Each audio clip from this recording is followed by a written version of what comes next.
Hello বন্ধুরা, good morning. আমি মিতা, নতুন একটা ব্লগে তোমাদের সবাইকে স্বাগত জানাই। আজ হচ্ছে বুধবার আর এখন বাজে সকাল 5:30। আজকের ব্লগটা আমি এখন থেকে শুরু করছি তোমাদের সবাইকে সাথে নিয়ে। সকালে ঘুম থেকে ওঠা কিন্তু এখন আমার অভ্যাসে দাঁড়িয়ে গেছে। সকালে ঘুম থেকে না উঠলে কিন্তু একদমই ভালো লাগে না, শরীরটা ভীষণ খারাপ করে জানো তো। এই যে ঘুম কম হলে তবুও যদি সকালবেলা ঘুম থেকে না উঠতে পারি না, তাহলে কিন্তু কাজ করে সেরে উঠতে পারি না। সকালবেলা ঘুম থেকে উঠে দেখবে কাজ করলে খুব তাড়াতাড়ি কাজ করা হয়ে যায়। যেদিন একটু দেরি হয়ে যায় ঘুম থেকে উঠতে, সেদিন করে কাজ করে কিন্তু একদমই এগোতে পারি না। তাই শরীরের কথা না ভেবেই কিন্তু প্রত্যেকটা দিন সেই সকাল সকালে ঘুম থেকে উঠে পড়ি। এতে করে কিন্তু আমার শরীরটা ভীষণ খারাপ হয়ে যাচ্ছে, ওই যে ঘুম কম হচ্ছে। তবে কি করব, আমার কিন্তু একা একাই সকালবেলায় ঘুম ভেঙে যায়। আর যখন ঘুমটা ভেঙে যায় না, তখন একটু ইচ্ছা করে না বিছনায় শুয়ে থাকি। ওই যে অভ্যাসে দাঁড়িয়ে গেছে। সত্যি গো, আগের কথা খুব মনে পড়ে যায়। বিয়ের আগে তো মা ডেকে ডেকে ঘুম থেকে তুলতে পারতো না। বাপরে বাপ, কত না বকা খেয়েছি এই যে সকালবেলা ঘুমানোর জন্য, অনেক বেলা করে ওঠার জন্য। তবে এখন দেখেছো, এই যে সকাল সকালে ঘুম থেকে উঠে যাই, এর জন্য কিন্তু বকা খাই। মাও বলে যে তুই কেন এত সকালে উঠিস, ঘুম কম হলে কিন্তু শরীর খারাপ করবে। হাজব্যান্ডও তাই বলে। তবে ওই যে আমার তো নেশা হয়ে গেছে, সকালবেলা ঘুম থেকে উঠেই কাজ শুরু করতে হবে। আর ওই যে একটু কাজ কমতি থেকে গেলে তো আমার ভালো লাগবে না, সেই কারণে আরও সকালবেলা ওঠা। আর এই তো সকালবেলা উঠেই কিন্তু সমস্ত ঘর বারান্দা ঝাড় দিয়ে নিয়েছি, তারপরে কিন্তু বাইরে যাব। আর এখন কিন্তু ঘরে কাজ করে তারপরে কিন্তু আমি বাইরে যাই। প্রত্যেকটা দিনই কিন্তু এখন বৃষ্টি হচ্ছে, একটা দিনেও কিন্তু এখন মিট যাচ্ছে না। রোজই একটু না একটু বৃষ্টি হয়েই যাচ্ছে। তবে ওই যে সকাল থেকে রাত অবধি যে সারাদিনের বৃষ্টিটা হয়, সেটা কিন্তু হচ্ছে না। মাঝে মাঝে বৃষ্টি হচ্ছে, আবার কিন্তু মাঝে মাঝে রোদ উঠে যাচ্ছে। এটা হলেও কিন্তু কোনো অসুবিধা হয় না, মানে রোদ উঠলেই কিন্তু সংসারে কাজকর্ম করে ফেলা যায়। তবে একভাবে সকাল থেকে রাত অবধি যদি বৃষ্টি নেমে থাকে না, এতে করে কিন্তু ভীষণ পরিমাণে অসুবিধা হয়ে যায়। উঠোনটা কিন্তু পুরোপুরি শুকনো নয়, ভেজা ভেজাই রয়েছে। তার জন্য আমি ঝাড় দিয়ে নিচ্ছি। আর এই যে দেখো, মাঝে সাঝে হালকা হালকা বাতাস দিচ্ছে, এতে করে কিন্তু আমার উঠোনে অনেক পাতা পড়ছে, সেগুলো ঝাড় দিয়ে ফেলে দিচ্ছি। আর এই পাতাগুলো না কোনোটাই কিন্তু আমাদের গাছের নয়, প্রত্যেকটা পাতাই কিন্তু অন্য লোকের গাছের। আমাদের উঠোনের উপরে কিন্তু কোনো গাছই নেই, সেরকম বড় কোনো গাছ নেই। তবে ওই যে পাশে দেখছো বাঁশবাগান, এই সাইডে লেম্বু গাছ আছে। তো এই সমস্ত পাতায় কিন্তু আমার উঠোনে পড়ে উঠোনটা একদম নোংরা হয়ে যায়। অন্য সমস্ত বাড়িতে আমি দেখেছি, প্রতিবেশীর গাছের পাতা যদি বাড়িতে পড়ে, তাহলে কিন্তু তারা নালিশ করে এবং তাদেরকে সেই গাছটা কেটে ফেলতে হয়। কেন কি অপরের গাছের পাতার ঝামেলা তারা কেন করবে? আর এই যে দেখো, পাতাগুলো ঝাড় দিয়ে আমাকে ফেলতে হচ্ছে, এতে তো আমার খুব কষ্ট হচ্ছে। এই পাতাগুলো যদি না থাকতো, তাহলে উঠোনটা ঝাড় দিতে কিন্তু আরও ইজি হয়ে যেত। তো আমার হাজব্যান্ড সেটা করবে না। ও বলবে কি, বলতে গেলে শুধু শুধু মন খারাপ হবে, তাদের মন খারাপ লাগবে, একটা ঝামেলা হবে, সেই জন্য সে বলবে না। আর এই খাটনিগুলো আমাকেই করতে হয়। তো কি আর করা যাবে বলো। উঠোনটা সুন্দর করে ঝাড় দিয়ে নিলাম। আর আজকে আর ঘরটা মুছবো না, জানো, ভালো লাগছে না। এই যে প্রত্যেক দিন একই কাজকর্ম করতে করতে না, সত্যি না আমি হাঁপিয়ে যাচ্ছি। মনে হচ্ছে কি দু একটা দিন রেস্ট নিই।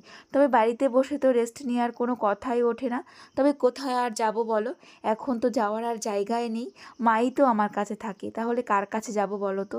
সত্যি কথা, মা বাবা থাকলে যে একটা শান্তির জায়গা থাকে, সেই শান্তির জায়গাটা আমার আস্তে আস্তে কিন্তু হারিয়ে যাচ্ছে।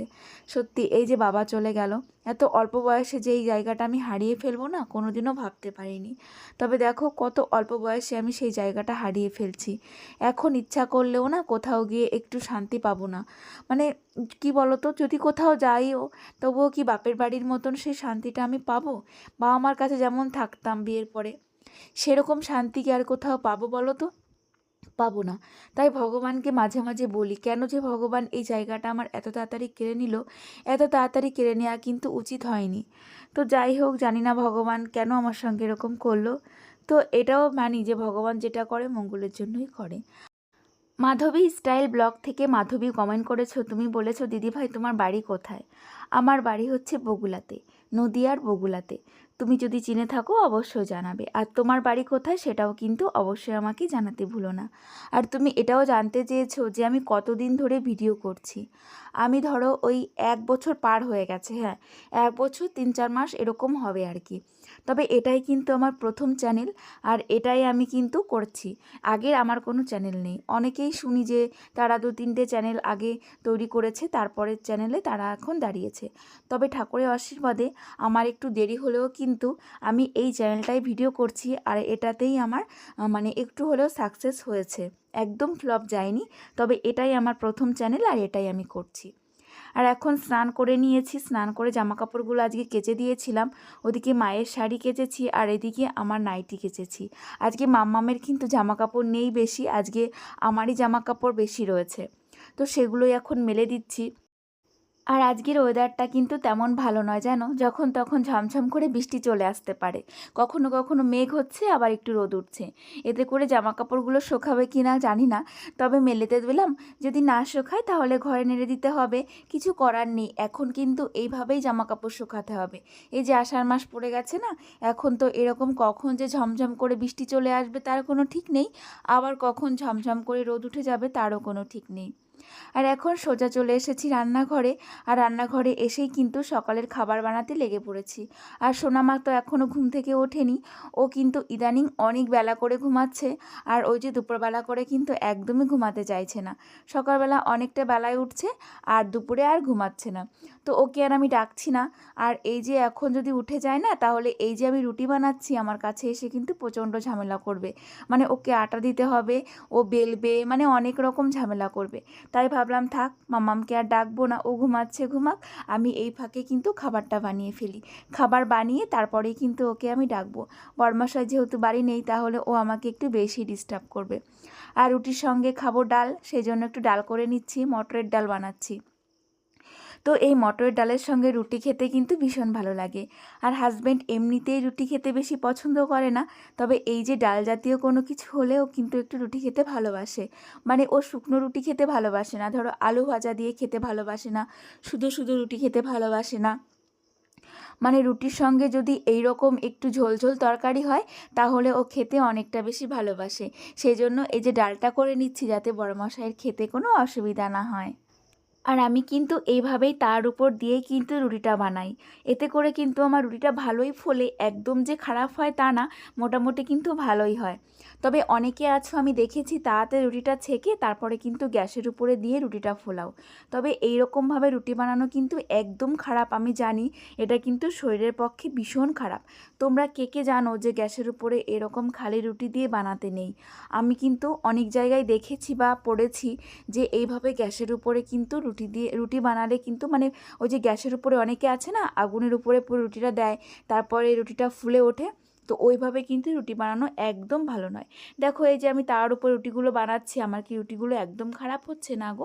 একদম খারাপ হচ্ছে না, বেশ ভালোই ফুলে যাচ্ছে। তো এইভাবেই কিন্তু আমি রুটিগুলো বানিয়ে ফেললাম। আর এখন এই যে থালাটা সাজিয়ে নেব। আর আজকে কিন্তু অনেকটা লেট হয়ে গেছে। সকালবেলা এরকম রুটি, তারপরে ধরো অন্য কিছু বানাতে গেলে না অনেকটা টাইম লেগে যায়। অন্য দিন তো ভাত বসিয়ে দিই, ফট করে হয়ে যায়। তবে রুটি করতে গেলে একটু তো সময় সাপেক্ষ, তোমরা সবাই জানো। সেটা ছেনতে হবে, বেলতে হবে, বানাতে হবে। আর ওই জন্যই জানো তো আমাদের সকালবেলা বেশিরভাগ ভাত খাওয়া হয়, ওই যে সময়ের মানে সময় বাঁচানোর জন্য। ভাতটা তুলে দিয়েও কিন্তু আমি অনেক কাজ করতে পারি, তবে রুটি বানাতে বানাতে কিন্তু আমি কোনো কাজই করতে পারি না। আর এই যে থালাটা সুন্দর করে সাজিয়ে নিলাম, এই যে ডালও নিয়ে নিয়েছি, আর একটু আম কেটে নিয়েছি। রুটি বানানোর একটাই কারণ, এই যে আম দিয়ে রুটি দিয়ে খাবো। এই আমটা তো আর এই সিজন ছাড়া পরে আর পাবো না বলো। এই তো কয়েকদিনই আছে, আর 2-3 দিনের মধ্যে কিন্তু আমার গাছের আম শেষ হয়ে যাবে, আর থাকবে না। তখন কিন্তু চাইলেও আর আম পাবো না। সেই জন্য এই যে মাঝে সাঝে আমার কিন্তু রুটি দিয়ে আর আম দিয়ে খেতে খুব ভালো লাগে। সেই জন্য এই যে রুটিটা বানানো। আর এখন দেখো খাওয়া দাওয়ার পরে আমি এখানে চলে এসেছি, এই যে বারান্দার এই কোণাটায়, এইখানটাকে আজকে একটু পরিষ্কার করে নেব। তো সকালে এখানে পরিষ্কার করতে গেলে অনেকটা টাইম লেগে যেত, আর আমার অন্য অন্য কাজ করতে কিন্তু অনেক লেট হয়ে যেত। তাই জন্য ভাবলাম যে সকালবেলা খাওয়া দাওয়ার পরেই আমি এখানটা পরিষ্কার করে নেব। আর মাঝে সাঝে যদি পরিষ্কার না করি, এই জায়গাগুলো তো নোংরা হয়ে যায় বলো। সমস্ত কোণা কোণা কিন্তু আমি এইভাবেই পরিষ্কার করি, মানে 2-1 দিন বাদে বাদে পরিষ্কার করে ফেলি। এতে করে কিন্তু একটুও নোংরা জমে না, আর দেখতে দেখতেও কিন্তু বেশ ভালো লাগে। তুমি ভালো জায়গায় সুন্দর করে পরিষ্কার করবে, একটু নতুন করে গোছাবে, দেখবে একদমই অন্যরকম লাগবে। তাই আমি এইখানটা আজকে পরিষ্কার করে নিচ্ছি। আর একটু নোংরাও পড়েছে জানো তো। সত্যি কথা বলতে এই যে গোছানো গাছানো সংসারের পেছনে রয়েছে কিন্তু আমার অনেকটা কষ্ট জানো, অনেকটা হাড় ভাঙা খাটুনি কিন্তু আমার খাটতে হয়। আর এই যে এক্সট্রা এইগুলো যদি আমি না করতাম তাহলে কিন্তু আমার এই খাটনিগুলো হতো না। তবে এইগুলো না করলে তোমার ঘরবাড়ি কেমন করে গোছানো থাকবে বলো তো। আর যেহেতু বাড়িঘরটা একটু পুরনো সেহেতু একটু খাটনিও বেশি জানো আমার। মানে একটু গুছিয়ে গাছিয়ে না রাখলে কিন্তু একদমই ভালো লাগে না দেখবে। আর ভালো বাড়ি হলে সেখানে যদি গুছিয়ে নাও রাখো তবু একটু মানে ভালো লাগে দেখতে। তবে এই যে একটু পুরনো বাড়ি হয়ে গেলে কিন্তু সেখানে বেশি খাটুনি হয়, সেটাকে আরও ভালো করে গুছিয়ে রাখতে হয়। তাই আমি সবসময় চেষ্টা করি আমার ঘর বাড়ি সমস্তটা কিন্তু সবসময় গুছিয়ে রাখার। এতে করে কিন্তু আমারও বেশ ভালো লাগে। গোছানো গাছানো সংসার, গোছানো গোছানো পরিবেশে থাকতে আমার ভীষণ ভালো লাগে ছোটোবেলার থেকেই। সেই জন্য আমি সবসময় চেষ্টা করি আমার ঘরটাকে সুন্দর করে গোছানোর, যতই কষ্ট হোক না কেন। তো দেখলেই কত সুন্দর করে ওই জায়গাটা গুছিয়ে নিলাম, বেশ সুন্দর লাগছে এখন জানো। তারপরে দুপুরে রান্নাটাও কিন্তু করে নিয়েছিলাম অফ ক্যামেরায়, তোমাদের সঙ্গে আর শেয়ার করা হয়নি। তেমন কিছুই রান্না করিনি। সকালে ওই যে ডাল রান্না করেছিলাম সেটাই রয়ে গেছে, আর করেছি বিচে কলার তরকারি, আর করেছি আলু দিয়ে আর পেঁয়াজ দিয়ে ভাজা। আজকে এটাই খাবো, বেশি খুব একটা কিছু রান্না করলাম না, সেজন্য তোমাদের সঙ্গে শেয়ার করে নিই। আর এই যে সোনা মায়ের থালাও নিয়ে নিয়েছি, মাম্মামকে খাইয়ে দেবো। ওর না প্রচণ্ড খিদে পেয়ে গেছে, কেন বলো তো, সকালবেলা রুটি বানিয়েছিলাম তো রুটিটা তেমন করে ভালো করে খাইনি। ও আবার রুটি অল্প খায়, বেশি খেতে পারে না, সেজন্য মাম্মামের খিদে পেয়ে গেছে। তাই ভাবলাম মাম্মামকে আগে খাইয়ে দিয়ে নিই। আর এই যে আলু ভাজাটা কিন্তু শুধুমাত্র আমার সোনা মায়ের জন্যই করা। ও আলু ভাজা দিয়ে ভাত খেতে কিন্তু ভীষণ ভালোবাসে। আর সোনামায়ের আজকে এত খিদে পেয়েছে যে ও একা একাই চলে এসেছে, আর এসে বলছে আমাকে ভাত খাইয়ে দাও মা, আমার খিদে পেয়ে গেছে। দেখেছো, ও কিন্তু এখন সমস্ত কিছু বুঝতে পারে, খিদে পেলে বুঝতে পারে, খিদে না পেলে বুঝতে পারে। আগে তো বুঝতেই পারতো না, কখনো বলতোই না যে আমার খিদে পেয়েছে, কি ভালো কি মন্দ সেটা কিন্তু আমাকে বুঝে বুঝে খাওয়াতে হতো। আর ওই যে আমার সোনামা কিন্তু রেডি খাওয়ার জন্য, ও এখন চেয়ারে বসে বসেই কিন্তু ভাত খেয়ে নেবে। তো চলো মাম্মামকে তাড়াতাড়ি করে খাইয়ে দিই। সোনা মাকে দুপুরের খাবারটা খাইয়ে তারপরে কিন্তু আমরাও খেয়ে নিয়েছিলাম। আর এখন কটা বেজে গেছে জানো তো, 8টা প্রায় বেজেই গেছে। আমার কিন্তু রাতের ভাত বসানোর সময় হয়ে গেছে। এই যে হাজবেন্ড বাজার থেকে কিছু সবজি বাজার করে নিয়ে এসেছে, সেগুলোই কিন্তু এখন একটু গুছিয়ে নিচ্ছি। আর তোমরা অনেকেই বলো যে সন্ধ্যার সময় আমি কি কাজকর্মগুলো করি সেগুলো তোমাদেরকে দেখাতে। সন্ধ্যার সময় তো আমি খুব তাড়াতাড়ি করে কাজকর্ম করতে হয়, সেগুলো তোমাদের সঙ্গে শেয়ার করতে পারি না, কেন কি তারপর আমাকে দোকানে বসতে হয়। আর এই যে এখন হাজবেন্ড বাড়িতে এলো, তারপরে আমি কিন্তু এই যে আমার কাজগুলো করছি। এর আগে কিন্তু আমি দোকানেই বসেছিলাম। তবে একটা দিক ভালো কি বলো তো, ওই দোকানে বসে বসে কিন্তু আমি ফোনের এডিটিংগুলো করে ফেলতে পারি। তো সেই জন্য আমার কোনো অসুবিধা হয় না, ওই টাইমটাই কিন্তু আমি এডিটিং করি।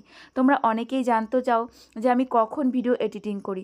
ওই তো যখন সন্ধ্যার সময় আমি দোকানে বসে থাকি, মানে দোকানটাও চালাই, আবার এদিকে কিন্তু আমি এডিটিংটাও সেরে ফেলি। আর এখন এই যে হাজবেন্ড বাড়িতে এসেছে, ও এসে দোকানে বসলো, তারপরে আমি আবার আমার কাজে লেগে পড়লাম। আর ও যেহেতু এই যে অনেক সবজি নিয়ে এসেছে, সেজন্য সবজিগুলো আগে সুন্দর করে গুছিয়ে নিলাম। আর এই দেখো আমি যেন আবার কি করতে একটু দোকানে গেছিলাম। তো তারপরে দোকান থেকে এসে আবার এই যে অনেক আলু নিয়ে এসেছে, সেগুলো এখন ঢেলে নেব।